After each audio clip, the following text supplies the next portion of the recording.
এবার আপনার কথা চলছে। মানে এটা একটা নিজস্ব চান আছে। আজকালকার যেমন ইউজুয়ালি জেনারেশন খুব একটা বাইরে বেরোয় না, সোশ্যালাইজ করে না। মোস্টলি যেহেতু বাড়িতেই সবকিছু অ্যাভেলেবেল, বাড়িতেই গেমস অ্যান্ড অল হয়ে আছে, তো যারা বাইরে বেরোয় সোশ্যালাইজ করে সেই জিনিসটা একটা ডিফারেন্ট চার্ম। সেটা এখন মানে সেটা যে কি পরিমাণে এখন জেনারেশন মিস করছে সেটা বুঝবে না। যেমন আমরা সবাই নাইনটিজ এ ইয়ে আমাদের মিক্স মানে জিনিসের সবকিছু এক্সপিরিয়েন্স আমরা রাইট রাইট রাইট একটা বাইরে সোশ্যালাইজ করা, বাইরে গেম খেলা, সব বন্ধু বান্ধবদের সাথে আড্ডা দেওয়া, কবাডি লুকোচুরি, কিতকিত, কত কিছু মানে সবাই পাড়ায় মিলে ওই জিনিসটা একটা সুন্দর একটা আলাদা চার। এইটা না যে এখন অ্যাভেলেবল নেই অপশনটা, কিন্তু যেটা কনভিনিয়েন্ট যেতে বেশি যে সাথে সবার কাছে মোবাইল। ওটাই নাইনটিজ এ সেই মোবাইলের ব্যাপারটা ছিল না, লোকে লোকের সাথে গল্প করতো, বেরোতো, ঘুরতো, যেটা ভালো মানে শুধু মানে চার্মের ব্যাপার না, এটা শরীরের জন্য স্বাস্থ্যের জন্য ভালো ছিল। কম্পিউটার সবসময় একটুই মানে এনগ্রসড।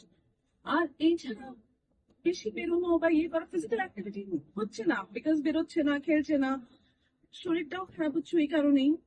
কিন্তু সেটা মানে আমরা জানি সবই, কিন্তু টেকনোলজিটা যে যেরকম ভাবে ভালো করে মানুষের জীবনে, কিছু কিছু জিনিসে কিছু কিছু সময় মানুষের ঘুরেও করে দেয়, আরেকটা ঠিক বিপরীত করে।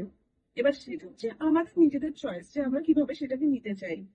সেটা ভালো সাইডটা নেবো না খারাপ নিয়ে নেবো, সেটা আমাদের নিজেদের ভাবা উচিত। বলছে বাচ্চারা এতটাই মানে সেন্সিটিভ হয়ে যাচ্ছে, প্রত্যেকটা ছোট ছোট জিনিসেই মানে এতটাই যে ডিস্টার্বান হয়ে যাচ্ছে, বিকজ ওদেরও দোষ নেই। এখন এমন একটা যুগ এসে গেছে, পরিবেশ সবকিছু হাতের কাছে এসে গেছে, পরিবেশ এমন, যদি কোনো জিনিসকে বারণ করছে ও আমরা ভাবে নিতাম জিনিসটাকে, আর এরা অন্যভাবে নিচ্ছে, রিপ্লিকেশনটা অনেক বাজে হয়ে যাচ্ছে। পেরেন্টস সেই ভয়তে অত কিছু করছে না যে আমরা কিছু বারণ করবো, আমরা কিছু মানে মারধর করবো, তখন আবার অন্য লাইনে চলছে। বাচ্চারা শাসন হিসেবে দিচ্ছে না, বা ওটা থেকে আমাকে বুঝতে হবে, শোধরাতে হবে, সেই জিনিসটা যদি হয় তাহলে কোনো ব্যাপার না।